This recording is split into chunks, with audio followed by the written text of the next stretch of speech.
What's up, everyone? Welcome back to the Panton Pod. My name is Mike. And I'm Lawrencia.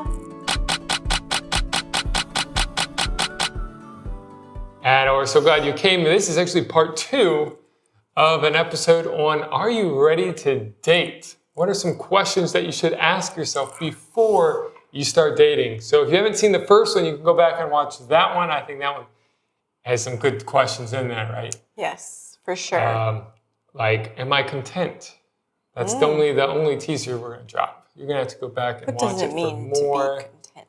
What does that even mean? Go back and check it out. Check it out. With this, we want to answer just a few more questions that we couldn't fit into the first episode because, we're talking about dating, but if you're not really ready to date, nothing else in the future that we talk about will be relevant. So, this is really important thing to figure out whether or not you're ready to date before you can actually, date well. Yeah. Right? You can't date well if you're in a relationship you're not ready for. Okay. Yeah. And again, we just want to, for those out there listening, to support you and help be hopefully a encouraging voice in your dating journey. Yeah. Because I know for us, as we were trying to figure out dating, and even while we were dating, we had mentors in our life, community in our life that really helped us, that could guide us, that could share some of their experiences. But we know not everyone has that. Yeah. And so maybe we can be that for you. Yeah. But also, we really encourage you, try to find that. There are people around you that would be a great mentor, that would be a great friend. Yeah. It just might take a little bit of a risk to get to know them, to ask them, hey, can you mentor me? Even if it's a grown-up, a grown-up. We're grown-ups. I meant to say someone that's older. Language coming someone that's much older than you, right?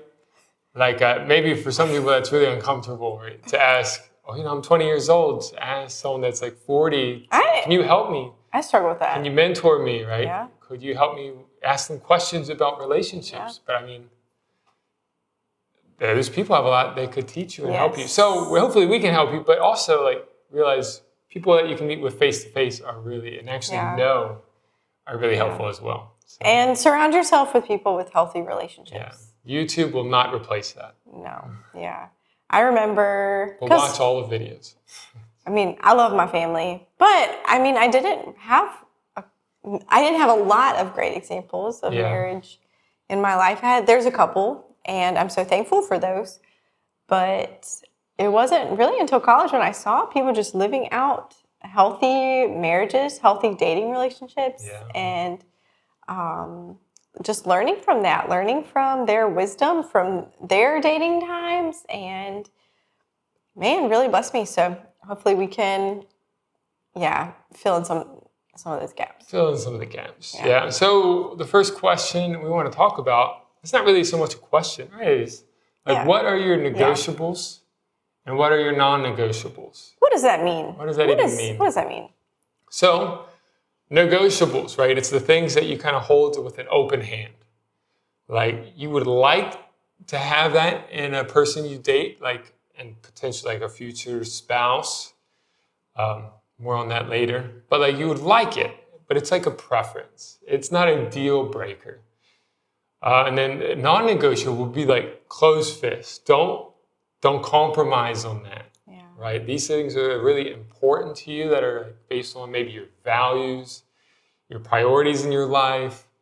And so don't release that just because someone's really good looking or you really like them. And so, maybe it's not as important as I thought it was. Yeah. What is a non-negotiable, things that you will not compromise on? And what are the negotiables? Mm-hmm. So maybe you can, what are some examples of some of those things, whether yours or just general ones? The first thing that I think of, is kind of silly, is a funny little thing, is when Michael, at that time, my non-negotiables were, someone who's following Jesus, someone who is passionate about God. And as I matured in my faith, I realized I really valued scripture and abiding time. So someone who would share that passion of spending time with the Lord. And also someone who was willing to live overseas and serve the Lord overseas. That wasn't really a thing at the very beginning, though, yeah? Before dating? Just you figured that out while we were dating? No, I think it was before. Oh, yeah? It was yeah. That was later down the road. That was not when we first started dating. I think sometimes these things like a non-negotiable could come up in the middle of a relationship. Yes. If God speaks something to you, or maybe you like discover something new about yourself or about like what you desire for your life. And so suddenly you might have a non-negotiable that your partner doesn't fit into. Yeah, but even if you're in a serious relationship. It could be serious. Yeah. You might even be close to marriage, but something changes in your life. Are you going to compromise on it? Yeah. Or are you going to make the hard decision and break up? Yeah. Yeah. But, Yeah. Wow. I didn't know we were going to take that. That's so true. But, okay, back to what I was going to say, though, is so Michael asked me to go out with him, and all of these non-negotiables, like, he fit. Like, he people in the community said he was an awesome guy. Like, he attended like a weekly prayer meeting. Like, he was invested in the community. He was invested in the Lord. And so, yeah, I'm like, yeah, this guy's awesome. But the negotiable for me is his appearance. Like, I mean, I want him to, he looked great. Michael was a very attractive guy. It was one of the first things I noticed about him.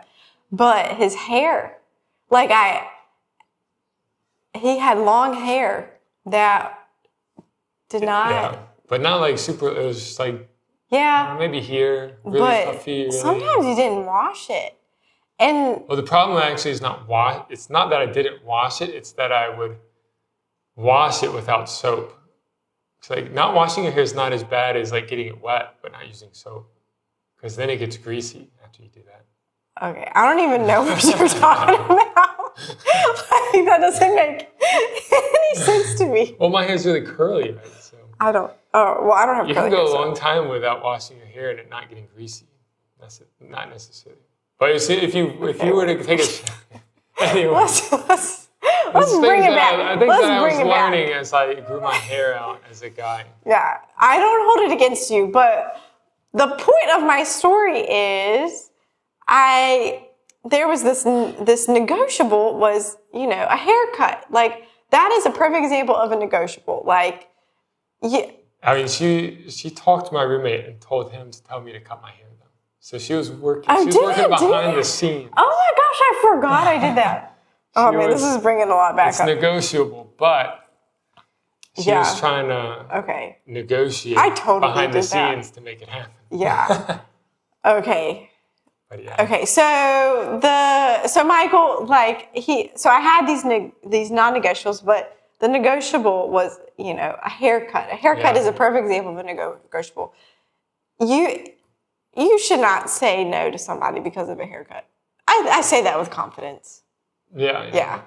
I think attraction is important in a relationship, right? Yeah. So if you are just are not attracted to them at all, then that's definitely a problem.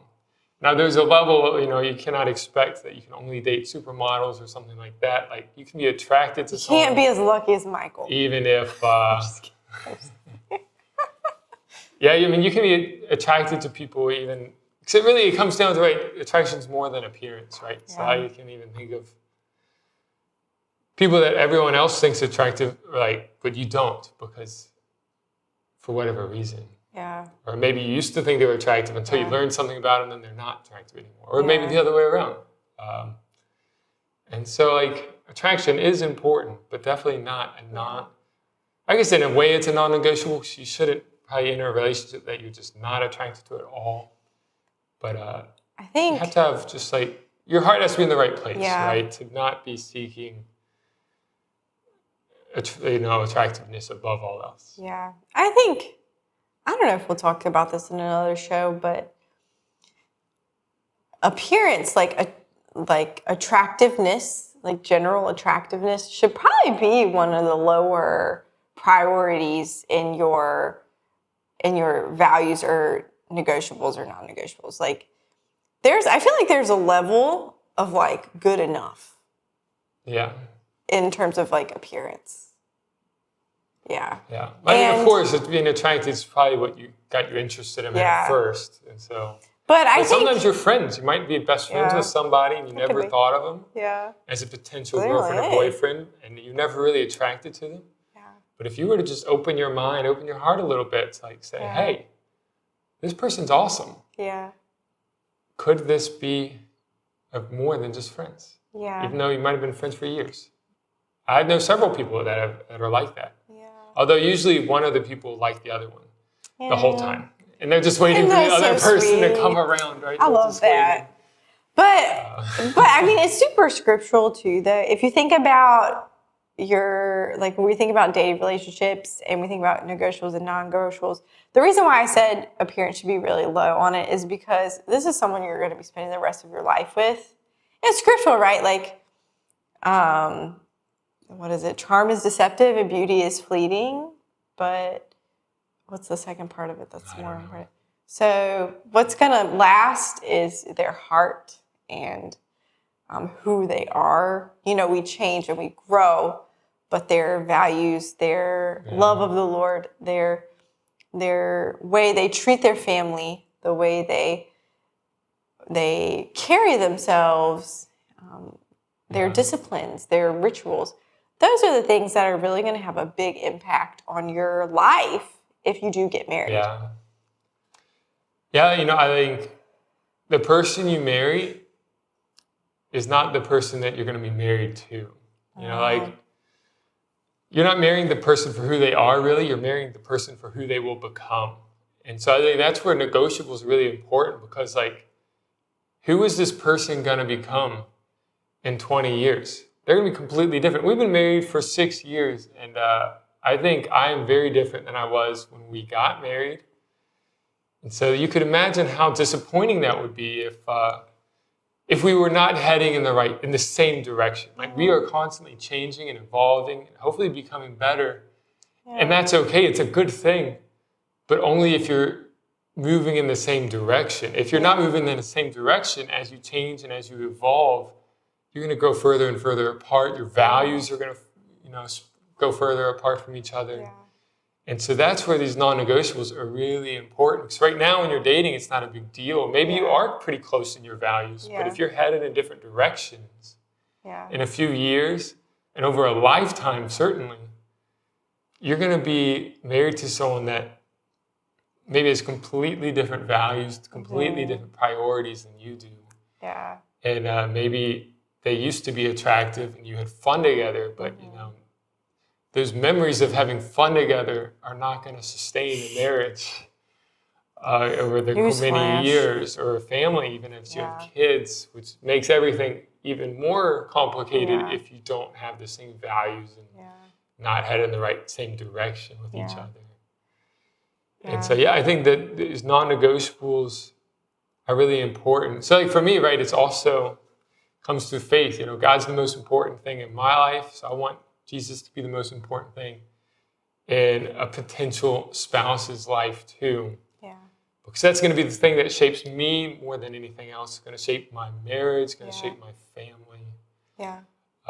But it doesn't always have to be like a religious thing. Like, she was talking about, like, be willing to move overseas. Maybe if you feel like that is something that's in store for you, or even like kids, right? Yeah. If you don't want to have kids, but they do, or you really want to have kids, but someone else doesn't, you don't want to like compromise on that, because that's going to grow bitterness. Like, so if you know right away, like, they're like completely closed off, don't have kids, that's a non-negotiable, or it should be, because even if you got married, even if you love them, that's potential for bitterness down the road. Like, you won't let me have kids. Yeah. I always wanted to be a dad or a mom. Yeah. And so, like, I think it comes to your faith is like a really big one. But there are other things in there that can be non-negotiables as well. Yeah. I'm thinking like your potential relationships with your family. Like, do you want a non-negotiable could be like you want to live close to family, or like where you live, career things. So are you willing to, like if you're in the armed forces, are you willing to move around? Are you willing to, and then to thinking down the road, when you do have kids, are you willing, like, will both parents work? Like, if you're like, I'm never going to be a stay-at-home mom and someone has or I'm never going to be a stay-at-home dad and someone has a dream of like, pursuing a career. Like those are big, important life things that if it is super important to you, it's non-negotiable. Yeah. Like I said, some of these you will certainly have an answer to before you date. But it's also okay to you're figuring yourself out, especially if you're dating when you're in college or you're young. Yeah. You might be figuring some of these things out while you're in a relationship. And like, I think that's okay. But I think that's where it really requires some of the stuff we talked about before, being content and like being mature enough to know, like, is this something that's worth moving forward with? Yeah. So that if you do discover some things, non-negotiables in your life, and they don't really align with the person, like we just talked about earlier, are you mature enough to kind of break up? Not because you don't like them, not because there's any problems, but like, hey, our futures and our just don't really match. Yeah.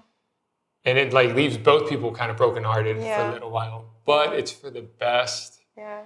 For both people, right? Because you don't want to be in a relationship that forces you to compromise on something that's really important to you. Yeah. That's just not a healthy thing. Yeah. Unless, I am thinking about too, there are, I feel like, exceptions where maybe you have a non-negotiable, but, everything else lines up and you're like in faith, like willing to sacrifice something to serve the other person. Like I'm thinking like in like a career thing or something. Maybe not. Yeah. I don't know. Well, I'm just thinking of really a non-negotiable. Yeah. Well, I feel like where your heart changes, like as you grow and develop, like some of those non-negotiables can change. Yeah. Certainly some people have too many non-negotiables at the beginning. Like this should, your non-negotiables should probably be like one hand. Yeah. Just a few things. Yeah. If you have a lot of non-negotiables, well, that's a pretty good. That's a pretty good like sign that you're not ready for a relationship. That you need to figure out yourself more, and maybe even like become more realistic. That they're not just the other person's not just going to mold their lives around you, but you're going to form a life together, and you can't have too many boundaries, too many non-negotiables. But another one that does come to mind that I remember our pastor saying, personality types can sometimes play into this, right? So like if you are super hot-headed, like short-tempered, now hopefully you're also maturing and like getting a rein on that. But like maybe it would be best not to date somebody or eventually marry somebody that's also really short-tempered. Yeah. You might have a lot of fights. Yeah. Like maybe it'd be better to find somebody that's more patient, more gentle, quiet. That's not going to be as reactive. Yeah. Again, this is more like your instinct. Like hopefully, there's not an excuse. You can't just say, I have a short temper. Like this is who I am. Hopefully, you're trying to rein that in, right? Yeah. And that you're not just always yelling at people. But even if you've got a control on it, it can still be helpful not to marry someone else that's like that. Yeah, because there's some other personality types that clash as well. Yeah. So when you're married, everything comes up. Yeah. Everything comes to the top. I think that's why they say in that area, opposites attract, right? I think that's probably where that saying comes from. Yeah. Because it just, you fit like a puzzle piece. God's grace on humanity. Right, or like. These people. And so. Or like another pastor always jokes about, he likes to spend money, but his wife likes to save money. So like, if you both like to spend, you'll be poor. If you both like to save, you'll be bored. And so it's good to have balance there. Like one person's good at saving, one person's better at like spending, wisely, but like not afraid to spend money, to have fun, to enjoy life, to bless others. Yeah. So, the opposites do fit together sometimes. And it doesn't always have to be a non-negotiable. I mean, you know yourself, you know what would potentially be a conflict in the future. If they are really similar to you, doesn't mean you can't date them. Yeah. But just mean you have to be aware of that for sure. Yeah. What about negotiables? Like, what are some of those examples of negotiables? We talked a lot about non-negotiables, which is the meat of it, but maybe to bring some clarity to. Yeah, I mean, I think negotiables can be. Yeah, it's just a lot more free, you know. You just talked about like certain appearance things, or like maybe their hobbies and things like that. So like you can have preferences, right? Preferences. Maybe I want them to like to hike, so we can hike together or something like that. But like, if they don't like to hike, are you gonna just ignore them? You're like, these are like preferences, things that would maybe be fun things to do together, to have similar hobbies. Yeah. But you know, the beautiful thing about relationships is usually you can, as you get to know each other, there are going to be things you can do together. Yeah. Even if you're not the exact same hobbies, the exact same interests. Yeah. But I think that's usually what negotiables. It kind of comes down to what you like to do for fun. Some appearance things, maybe. Yeah. Hobbies. That's true. Yeah. Maybe where you would like to live. Yeah. But like, it shouldn't be a deal breaker necessarily. Right. If it all depends on exact circumstances. But yeah, where you would like to live, what kind of job you would like to do, or things like that can be negotiable. Yeah. Well, not you don't even always have control of that stuff. And so, what about jobs will take you places you would never expect sometimes, like Indonesia. It's different. Well, what about religion? Is religion a negotiable? Yeah, so we both talked about how non-negotiable for us was that they love Jesus, that they're not just like a Christian, but also pursuing God, trying to grow.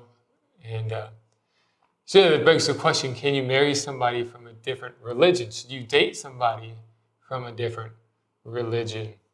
And I would say, with the non-negotiable thing in mind, with the ideas that like values are so important, that your values overlap. And so I would say, just from a practical standpoint, that it doesn't make a whole lot of sense to date or eventually marry someone from a different religion, assuming that you care about your own religion to begin with. Like, if you don't really have a faith, if you don't really believe much in God, or he doesn't really have much of an impact on your decisions, then you marry someone from a different religion. Like, you're kind of just doing your own thing anyways. But like, if you really care about your faith and you want to grow, it doesn't make sense that you would get in a relationship with someone that's not going to help you do that. Yeah. That has different beliefs, that you're never going to be able to pray together. You're never going to be able to relate and worship together. Or later, if you have kids, like, that's tough on the kids and on the couple. So I think what's most important to me, I want to be most important in my partner. Yeah. Even if you don't believe in God at all, like, your most important value, it doesn't make sense to marry someone or date somebody that doesn't agree with that value. Yeah. If it's actually really important to you. Yeah. Or sometimes even maybe try to make you compromise on that value, which is a lot of times what will happen. Yeah. What about, so I've had a lot of, I feel like a lot of people ask the question, I'm really on fire for God. I am so passionate about Jesus, but I like this guy who, he grew up in a religious family, but he doesn't really practice or whatever.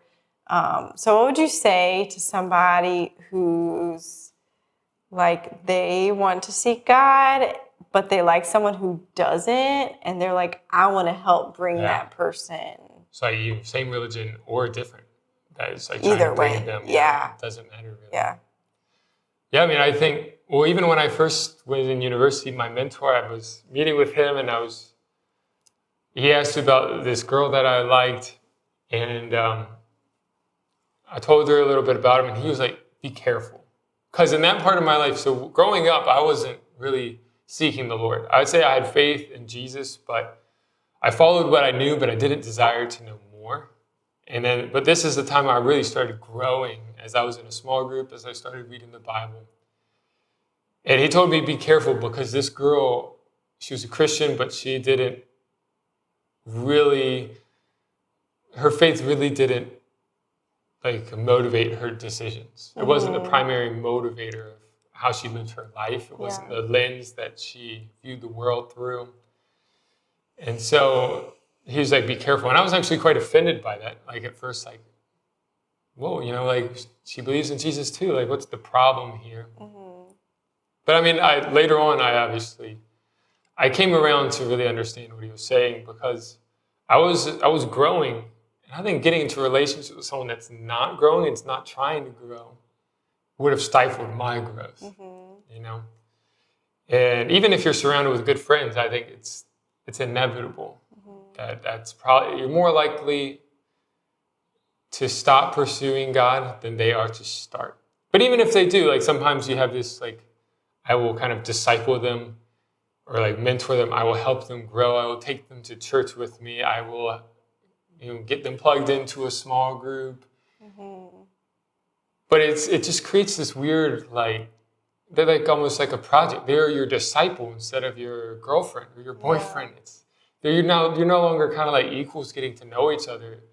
You are, again, we kind of talked about this in a different way on the last one, but it's like somehow you are like their superior in a way. Like you are their teacher, you are their leader, instead of just being their partner. Yeah.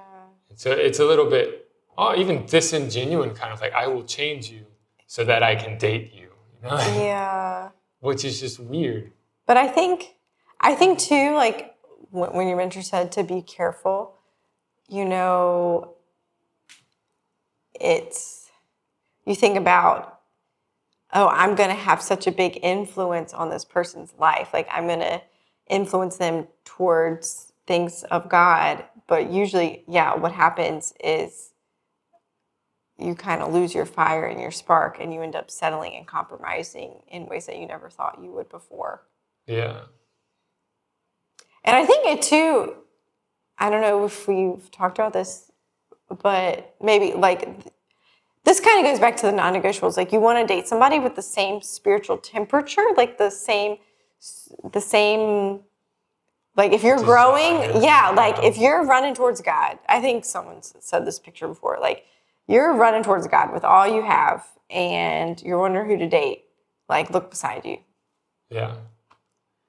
Yeah, don't turn around and look way behind you. Yeah. Just look to the right or to the left. I'll wait for them to Who's right there? Yeah. Yeah, I think that's totally true. And we're kind of talking even this like all practically, but I mean, as a follower of Jesus, Scripture is also like explicit on like you should not marry somebody that from a different faith because it's not compatible. You become one with that person, and it's just not compatible for that. And so from a Christian point of view, like, yes, God advises, like, that is not a good thing to do. Yeah. But I think even practically, like I said, it doesn't make sense to marry someone with different values. Like like we said earlier, you're going to be heading in different directions, and in 20 years, it's going to be tough to have a good marriage. I mean, I'm sure there are examples where it has worked out. Not every person that's married someone with different religion has had a terrible marriage. Right. Just like how every good person is not necessarily a Christian, right? But I mean, it is something good to keep in mind. There's like facts that back this up. Like the class we took at UVA, Sociology of the Family, marriages that have different faiths, the husband and the wife have different faiths, they don't end well. Yeah, they're not. There's already a high divorce rate in America, and those are even higher. Yeah. So, laugh about it. It's not funny. No, not funny. But yeah, like to be really wise about that, to not be led astray by your feelings, to not compromise on things. But just because you really like somebody or they're really awesome, you have fun together, that's why non-negotiables are so important. Knowing your values are so important. Like, where are you heading? What is important to you? If you don't know the answers to those questions, you're also not ready to date. Because you're not gonna know yourself perfectly. We're always growing. Like I said, I'm a lot different than I was when we got married, and certainly when we started dating. But my values haven't really changed. It's more of been certain things. Yeah. And so hopefully over the lifetime, your values stay the same. If anything, they get stronger. Yeah, stronger. Or more conviction, or... Yeah, you might even stop compromising on things that you used to compromise on that you shouldn't have been. But yeah, the values don't really change, but you as a person will change. And so it's okay if you're figuring some of this out as you go, that you don't have to have all the answers forever. Yeah. But the important ones, the big ones, if you have real questions or concerns about them in your life or someone you're interested in, just run away. Run away before you get into it, before you really get connected to them. Then it's going to be really hard on both of you. If you get into a relationship and a year or two later, like, you realize you got to break up with them for something that you knew the entire time. But you thought it wasn't going to be a big deal, but you realize it is a big deal. And now you love the person, you're maybe even close to marriage, and it brings a lot of hurt, a lot of damage. And just not good. And minus you just like 2 years of your life, you were with this person, and you could have been investing that in your friendships or maybe even another person that was more compatible. And so it's tough. So don't get, don't get into relationships that you don't need to be in. Figure out yourself, your priorities first. It's kind of like, what's your goal? What is your goal for dating? Because I think a lot of, in the world today, people have, in the past, the goal for dating, or maybe there wasn't even dating yet, right? Courting and the other things, it was very clear what the goal is. Like, there is no confusion. There's one purpose. It's marriage. But now there's a lot of different goals, opinions about dating, like maybe more free, a lot of different, just objectives and purposes for it. So, like, what would you kind of say about that? I would say, as a follower of Jesus, as someone who is wanting to follow after God and be on the trajectory of growth and maturity and just more of Jesus and less of me, I would say, like, the goal is marriage, because marriage is such a sanctifying thing. So the goal of dating is marriage. And if not that you date the first person you date, you're signing them up to get married, but it's your selection process, the journey, the process of finding a potential spouse. And so if dating is something other than that to you, like if you are a follower of Jesus, then... Well, I would say even if you're not a follower of Jesus, the goal should be marriage. Yes. If you're looking for healthy relationships. Yeah. But, I mean, the standard's different. Yeah, but I mean, I think people are not different now. So like if you have alternative goals other than marriage, it's probably going to lead to some unhealthy stuff, a lot of hurt. Even if you do get married one day, Also, lots of facts, lots of statistics about this. Right? I can just say with conviction, as like confidently someone who's following Jesus, like marriage should be your goal. Yeah, but a lot of people would say maybe dating is to become a better person, to help you learn about yourself, or maybe dating it, just for fun. Like, it doesn't have to. So the one spectrum, like, dating is just like for physical relationship. Like, you date somebody, or I guess a lot of people don't even date somebody for that, but for the sexual part. But I think there's a lot of people that still think should be for marriage, but they still date with alternative reasons outside of marriage. To get just for fun, or not sexual fun, but emotional fulfillment. Or get to know more about yourself, to become a better person, to grow. It can help you grow. It can help you become more confident, or so people say. I mean, these are like things that people might believe or say. Because a lot of people, maybe they're not ready for getting married, or they're not even thinking about getting married for a long time, but they still date people. Mm-hmm.